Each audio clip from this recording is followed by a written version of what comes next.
தமிழக சட்டப்பேரவை தேர்தலுக்கு சில மாதங்கள் தான் இருக்குது. இந்த நேரத்துல அரசியல் சுடு நாளுக்கு நாள் ஏறிக்கிட்டே போகுது. அதுல முக்கியமா பேசப்படுற பேர் யாருன்னா நடிகர் விஜய். அவருடைய தமிழக வெற்றி கழகம், அதாவது தவிக. விஜய் ஆரம்பத்துல இருந்தே ஒரே விஷயத்த தெளிவா சொல்லிட்டு வராரு. திமுகவோடையும் இல்ல, பாஜகவோடையும் இல்லன்னு. அதனால இந்த தடவை தேர்தல் ரொம்பவே சுவாரஸ்யமா மாற போகுது. வழக்கமா 2 முனை போட்டி இருக்கிற இடத்துல இப்ப 4 முனை போட்டி உறுதியா இருக்குன்னு அரசியல் வட்டாரத்துல பேசிட்டு இருக்காங்க. இந்த எல்லாத்துக்கும் நடுவுல விஜய்க்கு தனிப்பட்ட முறையிலையும் சில நெருக்கடிகள் இருக்கு. ஜனநாயகன் பட பிரச்சனை தான். சிபிஐ விசாரணை செய்திகள் வந்துகிட்டே இருந்துச்சு. இதெல்லாம் ஒரு பக்கம் இருக்கு.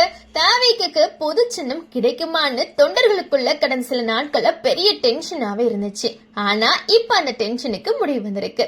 தேர்தல் ஆணையம் தவிகக்கு விசில் சின்னத்தை ஒதுக்கி இருக்கு. முக்கியமான விஷயம் என்னன்னா, அந்த விசில் சின்னத்தையே கேட்ட அதே சின்னம் கிடைச்சிருக்கு அப்படின்னா அது அவருக்கு ஒரு பெரிய பாசிட்டிவ் சிக்னல் தான். விசில் சின்னம் அப்படின்னு சொன்னாலே விஜய் ரசிகர்களுக்கு அது உடனே கனெக்ட் ஆகிற விஷயம்.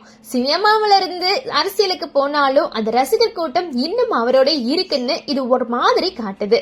இதுக்கிடையில இன்னொரு சுவாரஸ்யமான கமெண்ட். மோகன் ஜிதியின் திரௌபதி 2 படத்துல ஸ்பெஷல் ஷோ பார்த்துட்டு பாஜக பிரமுகரும் நடிகையுமான கஸ்தூரி பேசின விஷயம் இப்ப வைரலா போயிட்டு இருக்கு. விஜய் விசில் சின்னம் தான் கேட்பாரு. அத நான் ஒரு வருஷத்துக்கு முன்னாடியே சொன்னேன். அது நான் கொடுத்த ஐடியா தான்னு சொல்லிருக்காங்க. அதோட மட்டும் இல்லாம தை பிறந்ததும் அவருக்கு சின்ன பிறந்திருக்கு.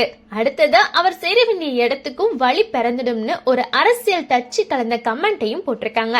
இதை கேட்டு விஜய் ரசிகர்கள் உற்சாகத்துல இருக்காங்க.